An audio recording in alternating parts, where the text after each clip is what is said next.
Thank you Liz for coming to Häagen-Dazs. Sama-sama, Kita mau ngobrol ya, cerita karena I think she's really inspiring. She helps raise a lot of leaders di Indonesia. Jadi kita mau cari tahu apa sih motivasinya. Karena menurut aku itu nggak gampang loh, urus orang itu tuh. Oh my god.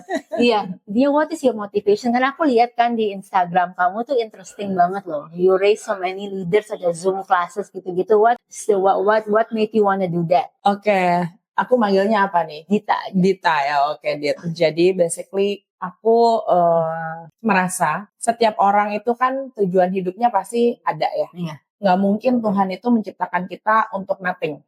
Dan that's why kenapa setiap orang itu punya karakter berbeda, karunia, talenta berbeda. Nah, saya cuman nggak mau kalau sampai nanti ibaratnya nih kita sudah balik lagi tuh, udah dipanggil pulang, terus Tuhan nanya, lu ngapain aja gitu kan? Kayak gue kasih lu segitu banyak talenta, nggak lu pakai, ya kan? Karena hidup kita itu kan cuma di garis tengah. Hidup gue like batu nisan, you know, lahir, mati gitu kan, meninggal, ya kan? Lahir, meninggal. Garis tengah itu yang kita hidupin kan. Nah, itu kamu mau ngapain gitu? As short as cuma garis tengah doang. So, I always keep asking gitu. Kayak Tuhan, I think talenta saya di ngomong. And then dari lahir, dari kecil, aku memang become leader already. Jadi kayak ketua kelas, dari SD.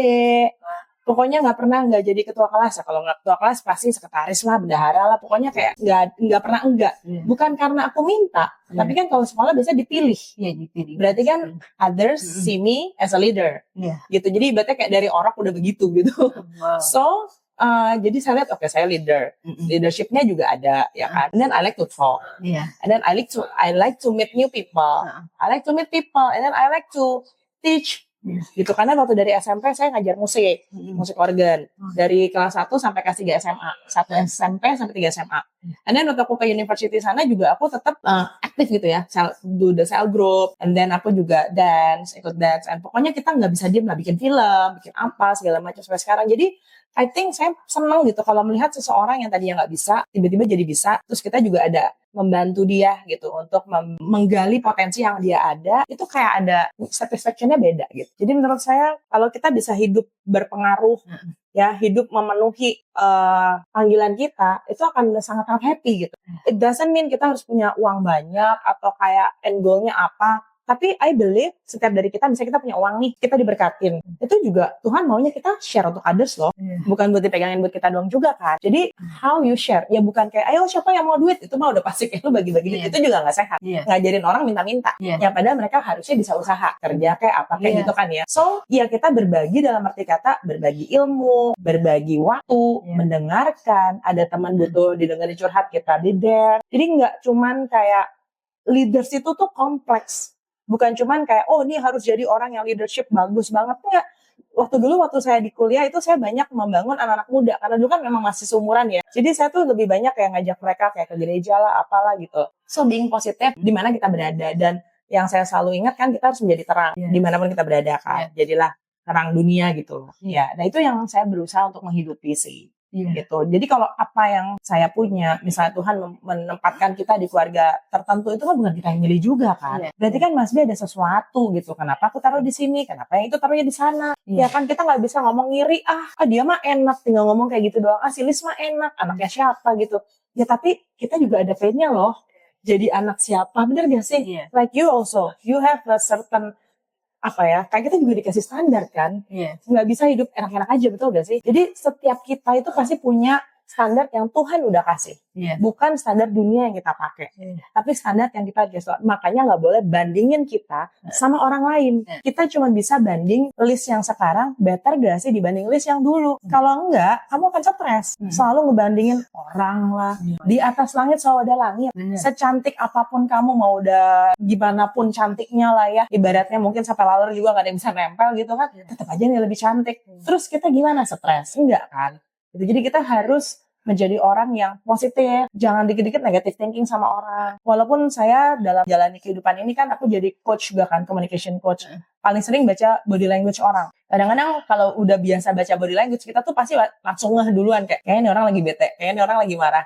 Tapi kayak dia marahnya sama siapa, sama gue bukan ya. Wah, hati-hati tuh, bisa baper terus, nggak bagus gitu. Jadi dengan saya juga bisa baca body language orang, itu lebih lagi saya mesti jaga hati. Iya. Jangan baper juga. Iya, Bukan berarti dia begitu lagi sebel sama lu juga loh, Lis. Kadang-kadang enggak juga. Masalah di rumah mungkin lagi lagi ada banyak. masalah. Iya. Kan kita nanya, ini kenapa? Ya kan gitu. Jadi saya suka di komunitas yang positif. Saya selalu mensibukkan diri dengan hal-hal yang positif. Karena kan show me your friend and I show you your future, itu benar banget. Gitu, kalau kita sering hal-hal yang dengar yang positif, ada hope, dan so kita akan menjadi orang yang punya harapan. Tapi kalau kita bergaul, kita udah lagi sedih nih, kita udah lagi terpuruk, kita jangan lagi cari orang yang lagi terpuruk juga. Memang sih niatnya bagus ya, kayak sama-sama merasakan gitu. Tapi jadi siapa mau bantu siapa jadinya? Kalau kita udah lagi terpuruk, kita harus cari orang yang lebih kuat saat itu. Bukan orang perfect loh, nggak ada orang itu perfect, nggak ada. Sebagus-bagusnya saya, ada juga kelemahan kita kok. Cuman gimana kita selalu bersyukur. Nggak pernah boleh lupa untuk bersyukur untuk hal apapun juga. Nggak perlu yang harus, oh iya dapat mobil baru bersyukur. Enggak. Kita bangun pagi, kita sehat, itu aja udah bersyukur loh. Kayak dulu waktu zaman COVID, kita bisa dihindarkan dari COVID, itu kayak, itu kayak favor banget kan, bersyukur banget kan. Grateful. Bahkan, kalau saya sering dengar dari renungan ya, saya juga ada ikut renungan pagi gitu kan, dengerin, bahkan yang ngomong ini, bersyukur itu adalah even kamu belum dapat, kamu juga harus bersyukur. Gitu. Itu namanya kayak ibaratnya gini, contoh ya misalnya aku bilang, Dit, ntar gue mau nganterin lu kue ya, ntar malam misalnya. Thank you ya Lis gitu.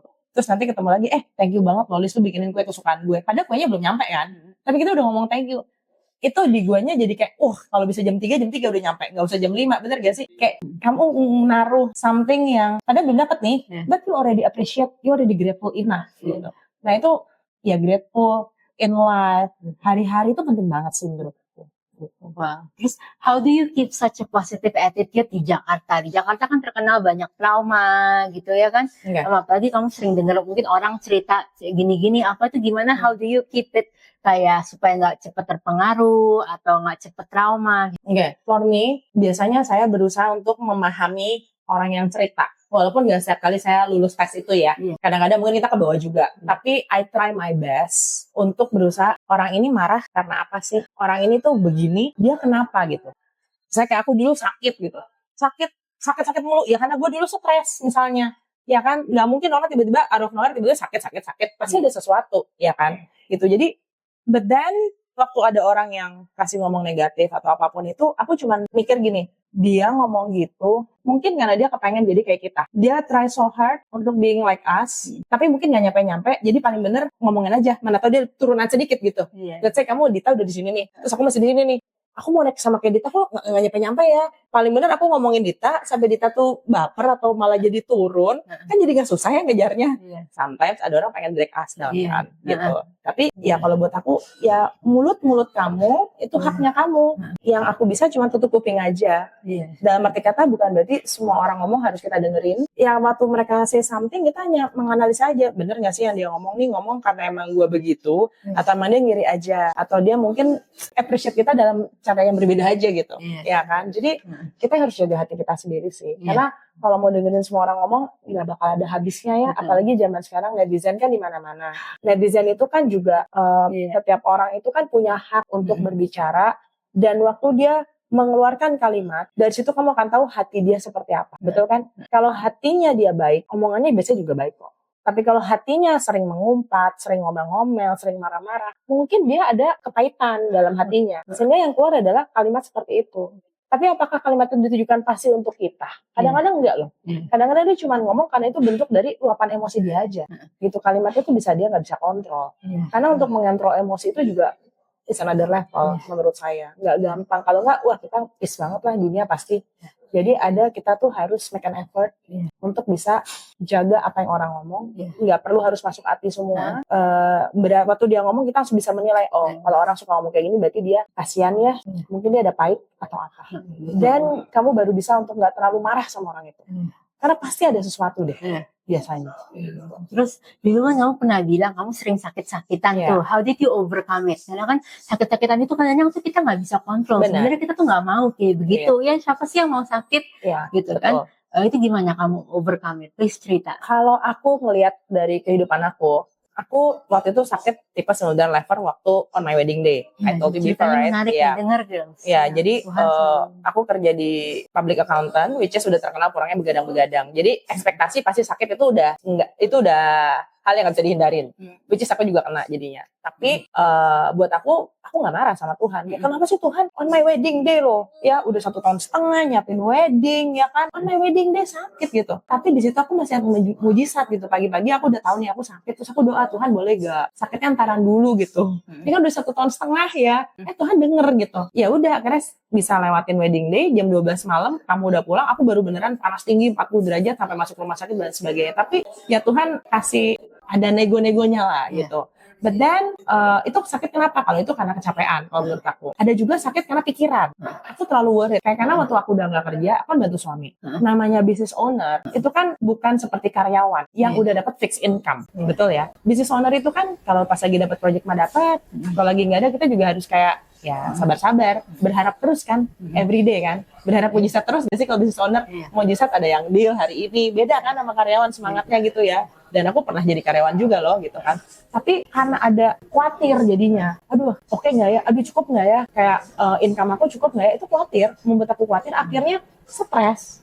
Temen aku sampai ngomong gini, lu tuh ngapain sih sampai pusing-pusing stres begitu? Kan tinggal minta begini aja kan sama bokap lu, kenapa lu harus stres? Si orang mikirnya gitu ya. Kebanyakan orang Kenapa mikir kamu kayak nggak begitu? Kamu hebat loh, aku bilang. I think bukan karena aku hebat ya. Menurut aku karena memang Tuhan sudah memberikan passion di hati aku bahwa walaupun aku bisa dapat easy access, tapi aku orang yang tipe mau mempelajari kehidupan, mau belajar kehidupan gitu. Bukan kayak take it for granted for everything. Karena buat aku itu duit dia. Aku belum ada apa-apanya gitu loh. Kayak I need to do something.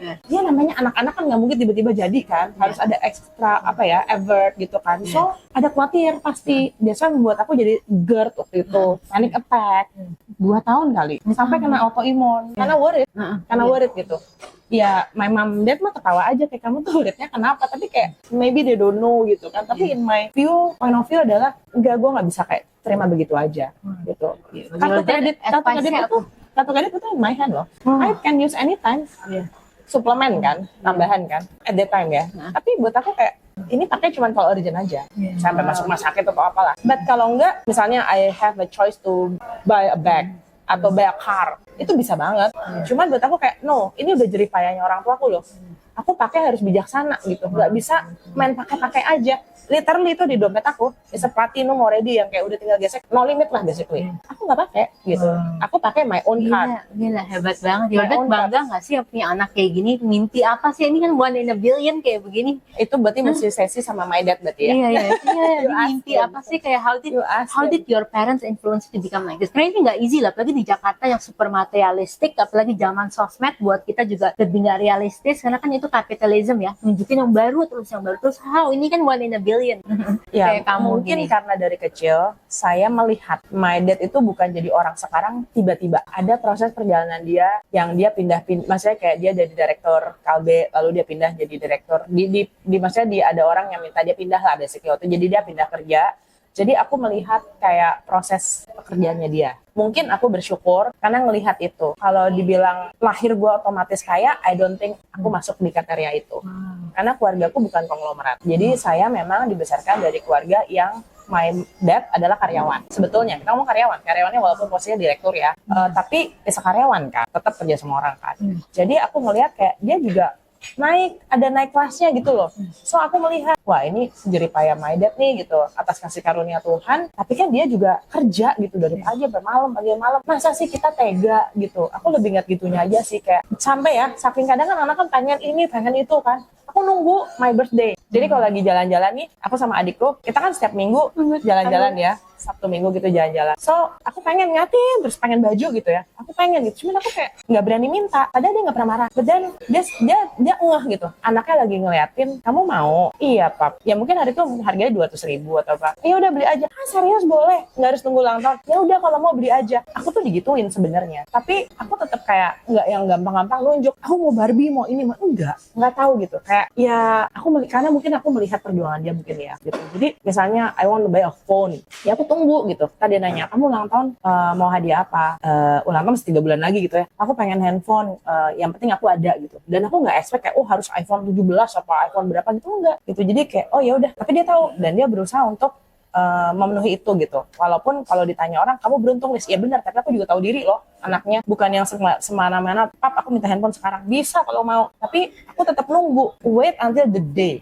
Karena beda ya, begitu wah this is my phone gitu kan. Jadi dari kecil seperti itu sih gitu. Padahal dia nggak pernah melarang kita belanja.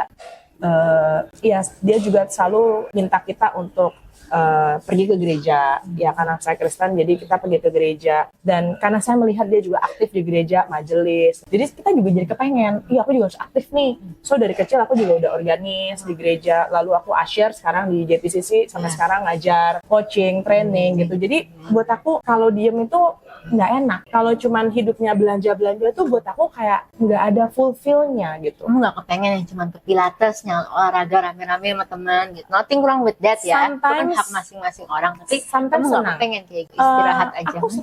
Aku senang berteman. Tapi kalau kita ngumpul, pastikan kita nggak ngegosip. Pastikan we talk something positive. Karena yang saya mau adalah spread the positive vibes for everyone. Gitu, kayak aku selalu how can I help you gitu. Itu kayak udah memang my motto gitu. How can I help you? Banyak orang memanfaatkan kita juga. Oke. Gimana sih kamu ajarin dong, kan gue mungkin yang nonton ini lebih muda, belum berpengalaman asam garam hidup sama teman-teman apa. Jadi menurut kamu gimana supaya kita bisa bedain yang mana? Kamu boleh sambil makan es krimnya, sorry. Kalau udah ngomong kayaknya susah mau sambil makan ya. Jadi kalau saya tuh gini, kita bukan berarti harus selalu avoid untuk hal-hal yang akan mencelakakan kita, dalam arti kata, Liz tuh nggak pernah salah ya pilih teman. Adalah salahnya, adalah kita juga salah dalam memilih teman atau apa. Tapi buat aku tuh menjadi lesson learn aja. Tapi bukan berarti jadi kapok, ya kan? Dan justru dengan begitu kita jadi pelajaran kan. Oh berarti kita nggak harus jaga mulut nih. Oh kita nggak boleh sembarang ngomong nih. Wah kayak gini gue kena nih. Pasti ada lah. Kalau nggak mungkin tiba-tiba jadi bijaksana gitu, nggak mungkin banget. Jadi aku pada saat menjaga apa yang saya mau ngomong, ya mikir jadinya, mikir dulu, temenan, ada nggak yang baik? Ada teman baik, ada juga teman yang nggak baik gitu kan. Nggak baik dalam arti kata ya punya hidden agenda mungkin ya, gitu. Tapi buat aku being positif itu ya sebisa mungkin kita melihat sisi baik dari seseorang aja lah, gitu. Kita harus berusaha untuk melihat orang itu yang terbaik dari sisi dia aja, gitu. Ya kan? Gitu. Terus pernah nggak advice apa sih yang paling memorable your dad or your mom has given you, yang kamu pasti ingat terus sekarang? Kalau my dad tuh selalu ngomong gini, jangan pernah beda-bedain orang. Mau dia satpam, mau dia karyawan, mau dia ya guru kayak apa kayak ya, yang jangan pernah beda-bedain orang lah. Kita itu sama. Ya dalam arti kata ya we need to respect everyone gitu. Kalau dikasih sesuatu ya say thanks gitu ya. Bukan berarti ya karena gue sih lo harus layanin gue. Ya memang dia dibayar untuk melayani, betul. Tapi you know how to treat people well lah ya gitu. Itu dari my dad, dan dia juga menghidupi itu kan di kantornya semua gitu ya. Dia juga respect dari mulai satpam, depan semua sampai kantor semua lah gitu. Kalau dari my mom aku belajar time management. Karena dia selalu ngajarin aku nggak boleh telat gitu kan. Iya, kamu di sini tadi cepet banget, datang nggak enak, harus lebih awal, bla bla bla gitu. Bahkan aku dulu kalau di sekolah ya, kan my mom dulu drive ya jemput aku. Jadi dia gini, keluar sekolah jam 1.10 nih. Aku waktu itu di lantai 3 SMP. 1.15 ayo udah harus di gerbang sekolah. Kalau nggak dia ngomel. Kenapa ngomel? Kalau kita lihat kenapa sih mau gue marah-marah mulu? Actually kalau kamu mau no behind dia ngomel, karena begitu dia lewat aku nggak ada di situ, dia harus muter nih, Dit. Kalau muter itu macetnya macet, balik lagi bisa setengah jam kemudian. Kesian my mom kan. Tapi kan kadang anak ngeliatnya emak gue marah-marah mulu gitu kan. Tapi when you know the reason why dia bikin begitu, akhirnya kita juga kasihan kan. Iya masa nyokap jemput terus kita gara-gara kita jalan santai-santai ngobrol, nggak peduli gitu loh, nggak boleh kan. Jadi akhirnya aku biasanya nih sebelum bel bunyi udah rapi mejaku, kering, lari, pokoknya gue harus nyampe sebelum mak gue lewat gitu. Jadi 1.14, 1.13 gue udah nyampe, terus dia lewat kayak masuk udah kayak udah happy gitu, kayak terus akhirnya kita bisa cerita apa segala macam di mobil gitu kan ya. Jadi aku belajar disiplin dari my mom sih. Wow. Gitu, dan kayak sebisa mungkin lah, pasti kita adalah kadang telat-telatnya, mungkin kadang jalanan kayak sekarang hujan-hujan gini kan kita benar-benar gak bisa ngomong lah ya, tapi kan at least we can do our best lah gitu untuk. Terus kan you married early kan, cerita 23. dong buat cewek-cewek mungkin di sini yang takut married atau apa, kamu nyesel nggak married early? Oke, kalau di ngomong kenapa aku nikah muda, karena I saw my mom nikah umur 22 dan aku ngelihat waktu 23 dia udah punya aku, jadi jarak kita tuh nggak terlalu jauh, jadi kalau ngobrol tuh masih nyambung menurut aku, jadi kayak dunianya masih nyambung lah ya, nggak terlalu banyak perbedaan gitu. So I think kayak enak juga ya kalau misalnya nanti aku punya anak, jaraknya nggak terlalu jauh, jadi kita bisa bestie gitu kan. Ya udah, terus aku doa Tuhan boleh nggak ya aku nikah muda, dikasih gitu kan. Jadi 20 aku sempat putus, terus aku sama yang suami aku ini aku pacaran dari umur 20, dan 23 aku nikah ya kan. 23, 24 udah punya anak ternyata, ya kan 24. Terus jadi sekarang aku sama anakku udah 17 tahun. Ya kalau di jalan udah kayak cici adik gitu kan. Kalau ditanya tentang pernikahan, mungkin nggak bisa nyalain ya. Kadang-kadang kan kita melihat yang di atas kita, ya. That's why kenapa kita bilang kita mesti surround by positive people. Jadi ya kebetulan bersyukurnya memang my family baik-baik aja gitu, maksudnya kayak ya udah begitu menikah seperti itu. Dan I saw untuk pernikahan yang langgeng gitu ya, a lot of effort banget, nggak mungkin nggak ada Kamu tuh effort. hebat, udah married 18 tahun tuh di Jakarta tuh termasuk lama loh, langka Ya, kalau banget. dihitung-hitung 18 tahun ya, nggak sadar ya kalau nggak kamu yang hitungin. Iya 18 tahun tuh cuma Iya, kasih tips-tipsnya udah kayak anak dong. ABG berarti ya, Iya, teenager. married muda sampai sekarang. Awal menikah pasti banyak cekcok. Karena kita dua orang yang berbeda. Aku sangat bawel dan suami aku enggak. Sama Tuhan selalu kasih begitu kan. Selalu di opposite kan. Ya nggak sih, kebanyakan orang kalau nikah tuh biasanya gitu. Oh iya. Jadi biasanya Dit. Itu tuh begitu. Yang satu bawel banget, yang satu biasanya diem. Yang satu gimana banget, yang satu apa. Biasanya tuh kayak gitu. Jadi kan sangat men-challenge banget gitu kan ya. Bu ya kasihnya selalu sama-sama gitu kan. Jadi nggak ribut. Ya fakta adalah bahwa aku sama suamiku memang dua individu yang berbeda. Dia dibesarkan dengan keluarga berbeda, saya juga berbeda. Dia lumayan lebih ke Chinese toto juga menurut aku. Kalau di aku lebih ke Belanda style, yang lebih kayak penampilan, baju, yang gitu-gitu loh, you know. Kalau dia lebih yang Chinese style, itu aja udah beda. Kalau mau ngomong beda mah banyak banget bedanya. Kayak caranya kita memperlakukan hari ulang tahun aja beda loh.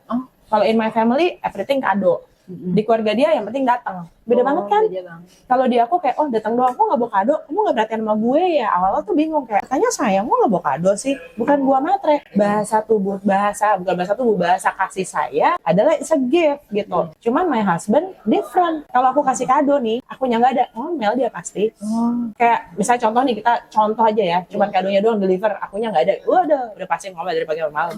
Nggak bakalan. Beda love language. Love language-nya tuh beda banget. Jadi sarannya adalah pada saat mau menikah, ada pacaran, love language-nya dicek deh. Dicek ya biar nggak misunderstanding. Jadi ekspektasi yang kita taruh itu jangan ekspektasi kita. Tapi kita harus ngerti, oh kalau saya tipikal kado, dia tipikalnya waktu. Ya kamu make an effort nih. Anak kado tiba-tiba suruh kasih waktu. Itu susah banget karena I am busy people.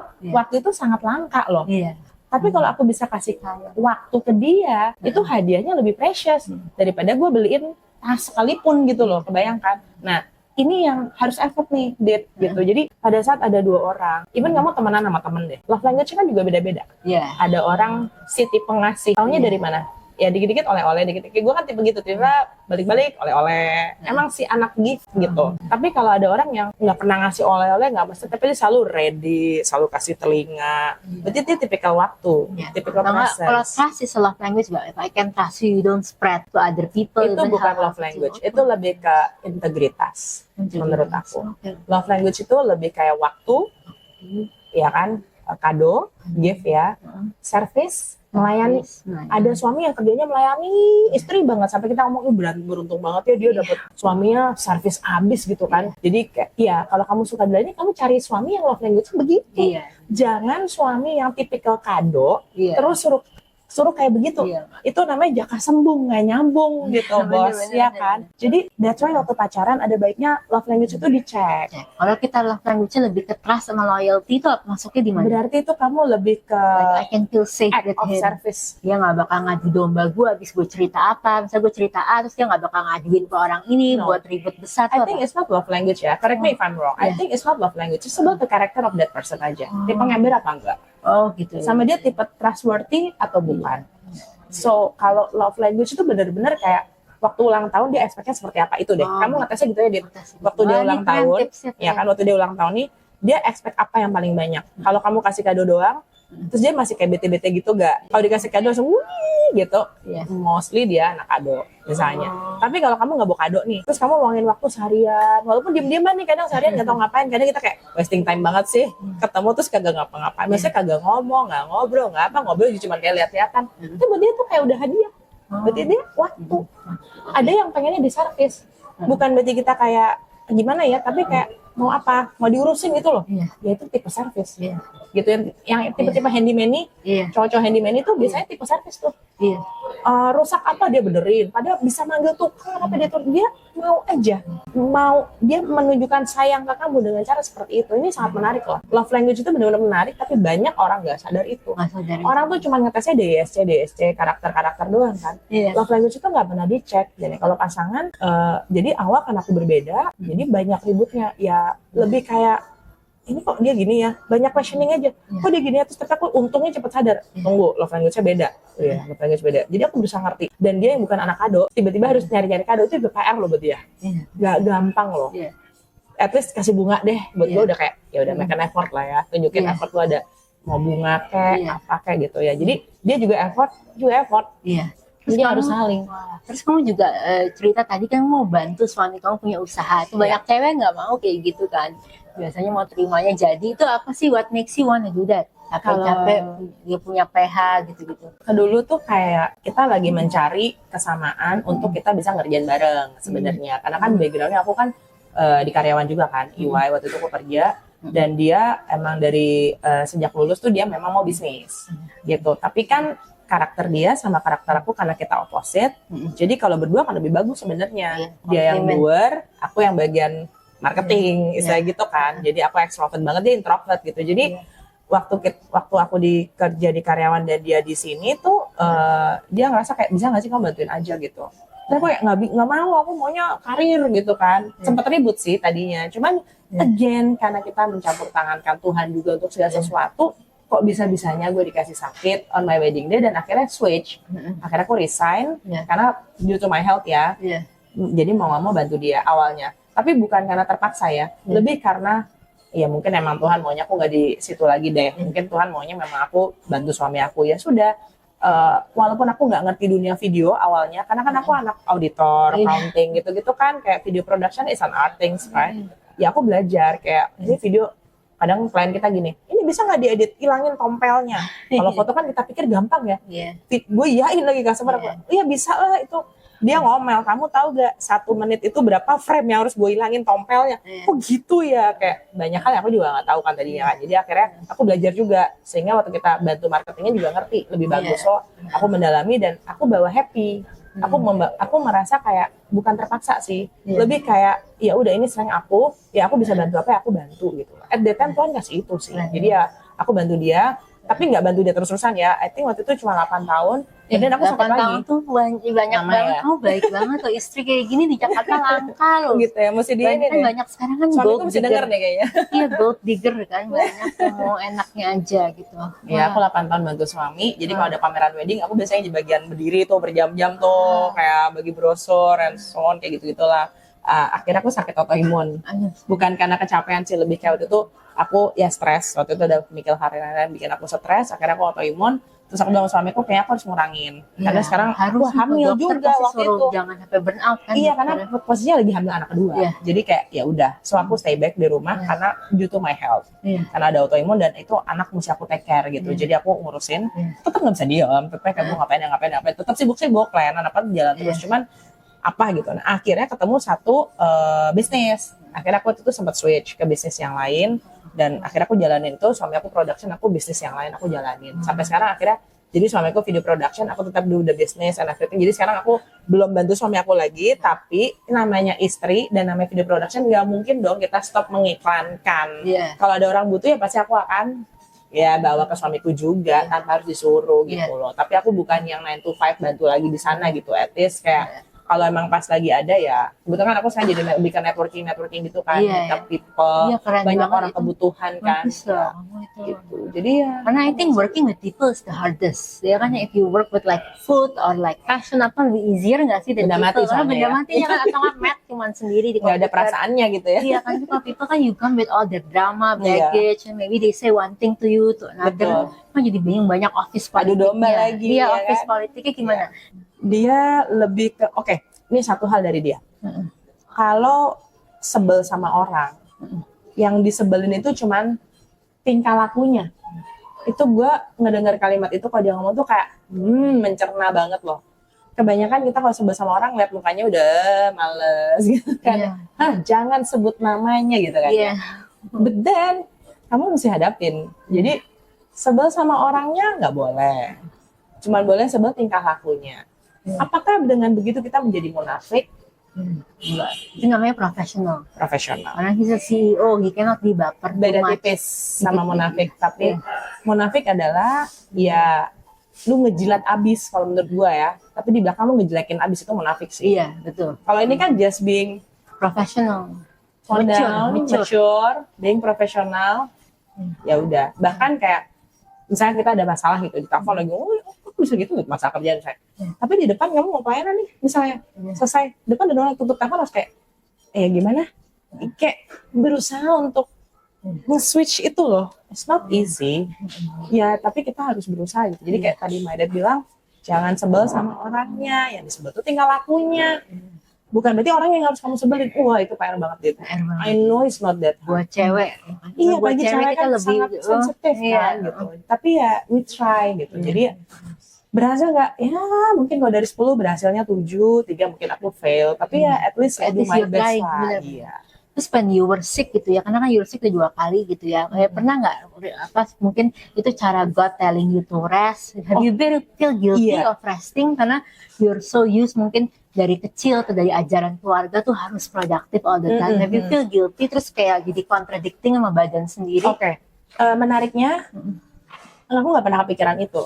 Yang aku kepikiran malah kalau Tuhan kasih aku sakit waktu itu, oh ternyata aku harus switch nih, jadi bantu suami. Ini aku sakit autoimun, aku switch nih. Karena after that berhasil gitu. Oh berarti aku harus lagi bantu banyak orang nih. And then terakhir aku hypothyroid just recently, ya kan. Aku nggak bersemut-semut lebih kayak, oh oke, berarti aku harus ikut treatment ini. When I better, mungkin ada orang lain yang akan butuh itu juga. So it's like kayak aku bantuin orang lain untuk kayak getting better juga kan. Through my story, through my experience, maybe I can help others gitu. Jadi kalau sekarang kalau sakit gitu kayak waktu itu pernah demam berdarah, itu beneran gue lagi sibuk banget, jadwal udah kayak padat merayap, tiba-tiba demam berdarah 10 hari dong. Itu kayak semua jadwal kan porak-poranda pasti kan. Tapi aku di situ kayak ya gue lagi disentil Tuhan, harus istirahat. Tapi kamu nggak pernah marah ke Tuhan? Enggak. Aku nggak marah, aku nggak berani sampai marah ya, nggak berani. Anak Tuhan. Karena itu lebih kayak dia ngingetin aku sih. Dan pernah inget gak, aku tuh ya lucu deh, pernah sekali waktu aku salah doa. Kenapa aku bilang salah doa? Jadi waktu itu aku tuh ada pengen achieve sesuatu di bulan Desember. Aku pokoknya harus dapat itu untuk masuk ke kelas ini gitu. Jadi harus dapat level ini baru bisa masuk kelas itu ceritanya. Nah di bulan November itu kan Desember harusnya. November aku tuh doa gini, Tuhan kalau si cewek itu bisa dapat achievement dalam 2 minggu, aku juga bisa dong. Aku sama anak Tuhan kok. Serius aku doanya kayak gitu. Dan aku nggak sadar kalau itu tuh doa sombong. Nggak boleh Dita gitu kan. Jadi aku percaya nggak, 1 bulan itu aku kering, nggak ada closing sama sekali. Which is itu bukan aku banget. Biasanya tuh pasti tiap hari ada aja gitu. Itu tuh aku kayak 2 minggu kosong. Aku langsung kayak, tuh aku ada bikin salah apa ya? Terus aku doa, Tuhan aku ada bikin salah apa? Oh 2 minggu aku kayak nggak dapet apa-apa gitu. Ketemu orang nggak jadi. Pokoknya appointment batal lah, apalah. Pokoknya you know something wrong lah. Tahu tuh Tuhan ngomong gini, kamu doanya apa? Bukan suara Tuhan tiba-tiba menggelegar gitu ya. In your heart lah, you know kayak. Aku doanya kan minta dalam sekian kan Tuhan kalau bisa itu aku bisa juga. Itu kan kamu berarti artinya kamu mau sombong. Terus kalau kamu udah dapet apa? Digituin. Oh itu nggak boleh ya? Aku nggak sadar kalau itu nggak boleh doa kayak gitu. Oh ya udah aku langsung minta maaf, minta ampun sama Tuhan. Aku bilang Tuhan aku minta maaf, aku salah doa. Ajarin aku gimana harusnya. Yang penting Tuhan tahu. Aku pengen masuk kelas itu. Karena aku pengen masuk kelas itu, kalau boleh, aku achieve itu. Tapi waktunya waktu Tuhan. Gak boleh ngomong dalam 2 minggu ini bisa juga dong Tuhan. Ngerti gak sih? Kayak kita jadi ngatur-ngatur Tuhan kan ya. Wah, di situ aku sadar banget kayak hati-hati apa yang kamu doain. Begitu aku sadar, hari itu aku sadar, percaya gak? Semua ketinggalan aku udah 1 bulan itu langsung Tuhan kayak ibarat keran mati nih, tiba-tiba dibuka. Langsung jebret, achieve. Tuhan baik banget. Dalam 2 minggu, 3 minggu depan tuh kayak omset gue 2 bulan tuh beres dalam 2 minggu, 3 minggu. Iya. Tapi cara dia, bukan ngikutin cara aku gitu kan.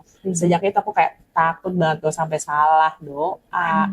Jadi kalau aku udah something aku kayak ngerasa kayak, kok ini gini ya, aku udah salah apa Tuhan gitu, kayak bukannya soal alim atau soal apa ya, tapi kayak ya faktanya begitu gitu ya, aku takut gitu. Takut banget kalau sampai aku tuh salah gitu. Sama Tuhan ya. Iya, keren. Terus ada cerita apa yang relationship with God yang paling memorable with you? Kayak kesaksian aja. Oke. Your experience Ada. terakhir. Banget. Jadi waktu aku hamil anak kedua, itu hari Sabtu aku tahu aku hamil. Hari Minggunya itu aku ke gereja, di depan aku itu suami istri, anaknya tuh cacar di rumah. Di rumah ya. Berarti kan dia nggak cacar kan. Seninnya aku cacar.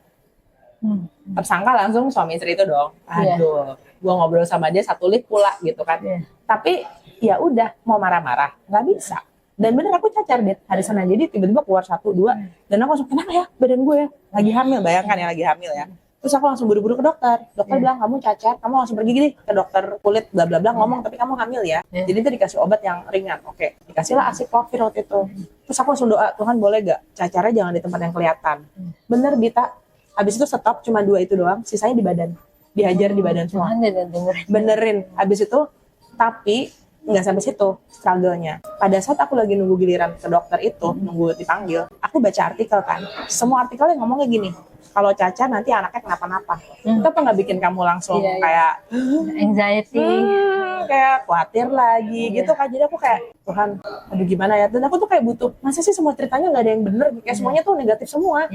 Sesaat bener-bener sebelum aku masuk ke ruangan dokter, ada satu artikel yang belum muncul, dia bilang waktu dia hamil, dia cacat, anaknya baik-baik aja. Wah, itu tuh kayak dapet, testimoni tuh. sedikit hope. If God can do it for that person, can do it for dokternya ngomong apa tau gak? Wah, ibu hamil ya? Ibu cacat, ibu tahu gak nanti kalau cacat anaknya bisa kenapa-napa? Dia bilang, dok gak usah diterusin, saya udah tahu, gak apa-apa. Gak usah diterusin, I know already, but I have my God. Bilang gitu kan. After that, udah, kamu kebayang dong sama aku hamil, nangis, dengerin lagu rohani terus, kayak apa ya, kayak ya struggle lah, gimana sih, walaupun kamu lihat ada artikel tapi kan kemungkinan buruknya juga ada nih ya kan. Jadi waktu aku hamil aku cacar 9 bulan aku struggle, jadi dengerin musik, Saris mau rangkir lah, pokoknya kerjanya dengerin musik rohani, doa, nangis, kayak gimana ya, ya struggle lah gitu, sampai akhirnya pas 4 bulan hamil ternyata anaknya cowok. Mau dibilang happy karena anak pertama aku udah cewek kan. My mertua kan maunya cowok gitu kan. Wih cowok, tapi aku kayak aduh Tuhan, tapi kan masih ya tapi kan gitu kan. Terus doa terus aku request, Tuhan boleh nggak nanti lahirannya tanggal 24 Januari karena ulang tahunnya bareng sama my father in law. Itu 24 Januari juga. Boleh nggak lahirannya normal? Boleh nggak request sih kayak minta cowok lahiran normal terus tanggal 24 Januari. Ya kan enggak, Tuhan kasih semua. Jadi benar-benar lahirannya normal tanggal 24 Januari setengah 5 sore, cowok, di hari ulang tahunnya my mertua. Terus jadi itu cacar juga ya. Sehat walafiat anaknya. Benar-benar kayak itu struggle sih gitu. Jadi kalau tanya struggle 9 bulan struggle-nya sampai dia lahir. Tapi Tuhan baik. Ya Tuhan kasih semua yang aku minta basically gitu. Jadi puji Tuhan. Di situ kayak testimoninya banyak banget. Iya, jadi ya itu 9 bulan struggle-nya.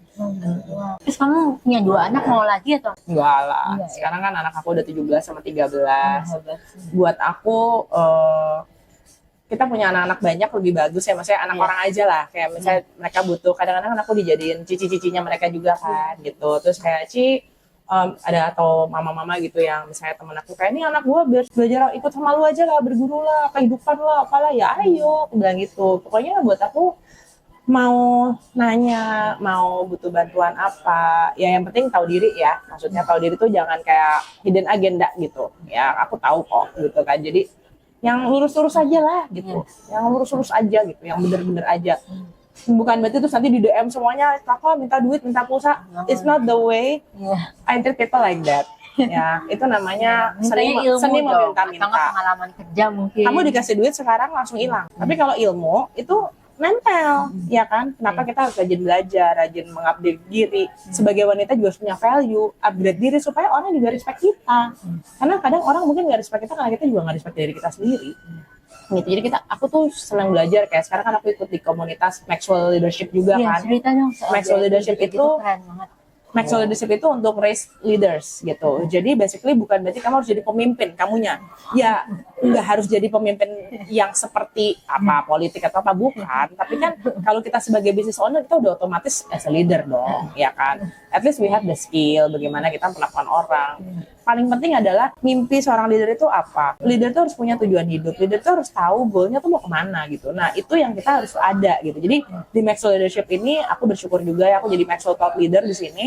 Jadi sesekali suka diminta jadi pembicara juga untuk bisa bantu bagi-bagi ilmu yang ada, ya kan, mau ilmu networking lah, ilmu influencing atau whatever, gitu. Aku juga suka gitu. Jadi kalau ada teman-teman aku yang kayak aku rasa dia butuh upgrade diri lah, ya ini salah satu yang dia bisa menurut aku. Selain kamu ikut-ikut kegiatan yang lain-lain ya pastinya ya, tapi kan harus ada sesuatu yang kita, karena di sana tuh ada komunitasnya. Jadi bukan cuma datang belajar seminar doang, enggak. Ya, jadi dia ada komunitasnya. So kalau kamu merasa mimpi kamu kayaknya kok lebay banget, orang ngetawain mimpi kamu. Kadang-kadang orang suka jahat kan, suka ngetawain mimpi kita kan. Tapi kalau kamu masuk di komunitas ini, karena memang semuanya isinya orang-orang yang suka punya mimpi dan mereka lagi belajar untuk achieve mimpi itu, so mereka saling membantu.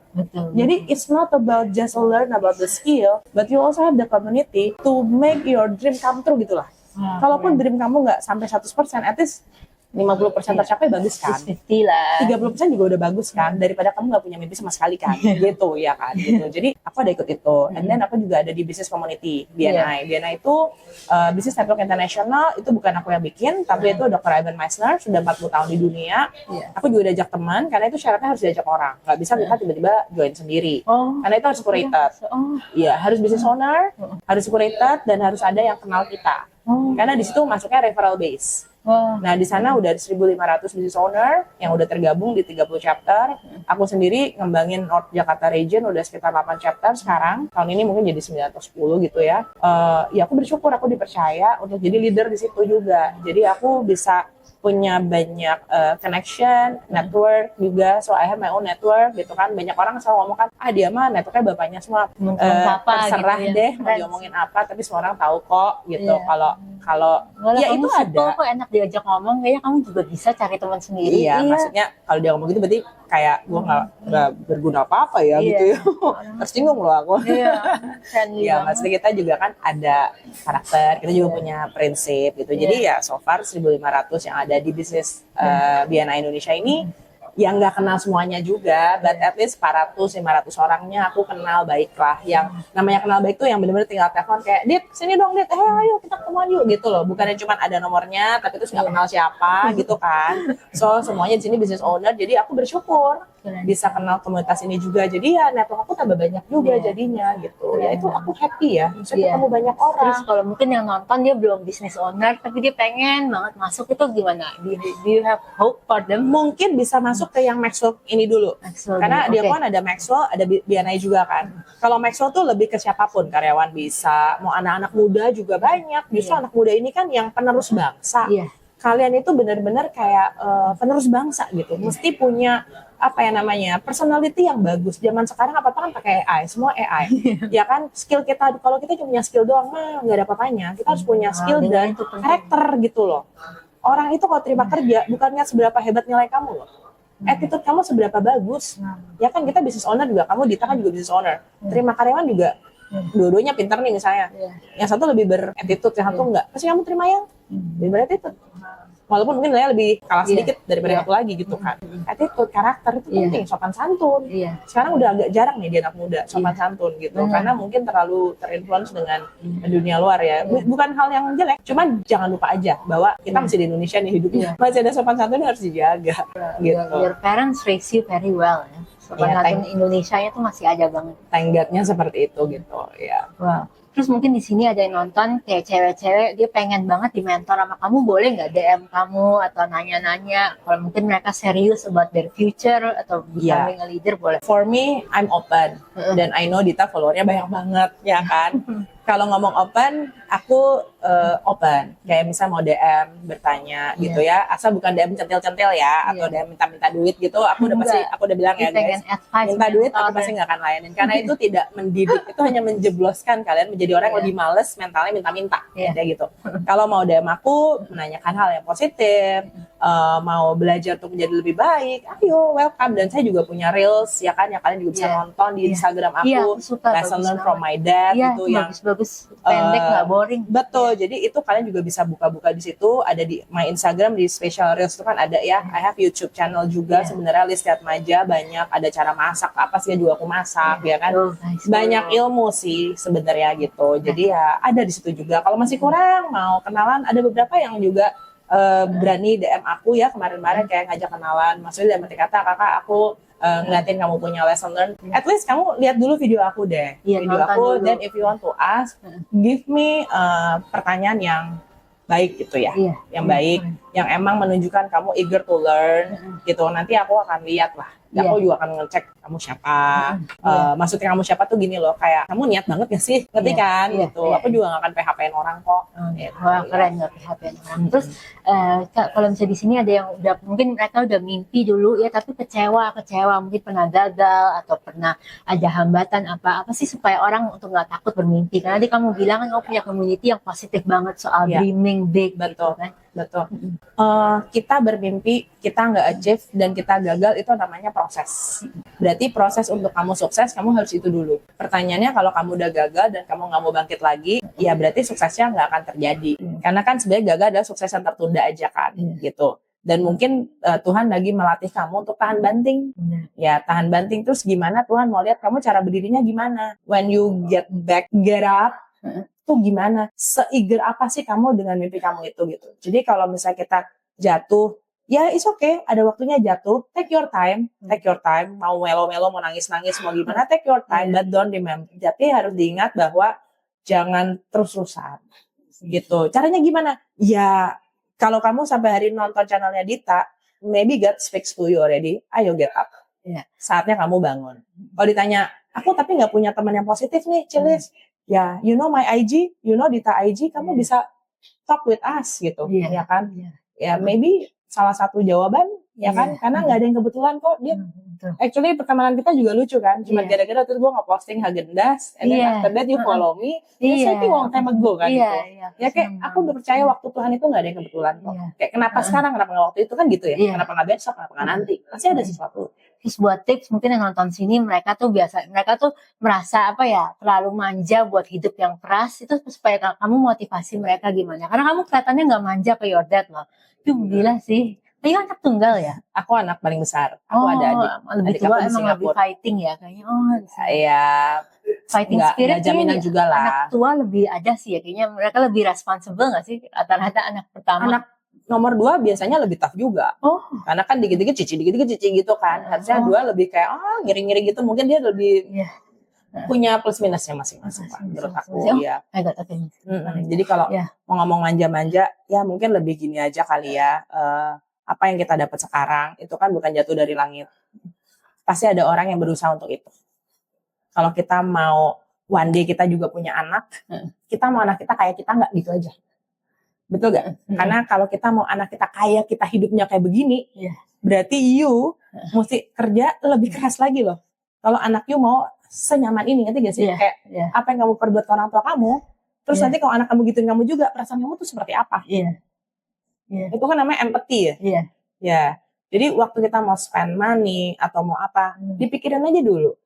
Gitu. Kalau cara hidup saya seperti ini, nanti kalau anak gua copy gua, terus kita ngomel-ngomel, kamu tuh ya spending lah, gua aja nggak ngomelin gitu kan. Tapi kamu berarti harus make an effort lebih lagi loh gitu. Dan jawaban bahwa ya udah cari aja orang kaya, nikah sama orang kaya itu bukan solusi ya kayaknya. Nikah sama orang kaya ada plus minusnya juga kan ya. Minusnya juga ya. Oke. Gitu. Jadi ya nggak ada yang perfect hidup ini. Oke, thank you so much. Thank you. Sama-sama, Dit.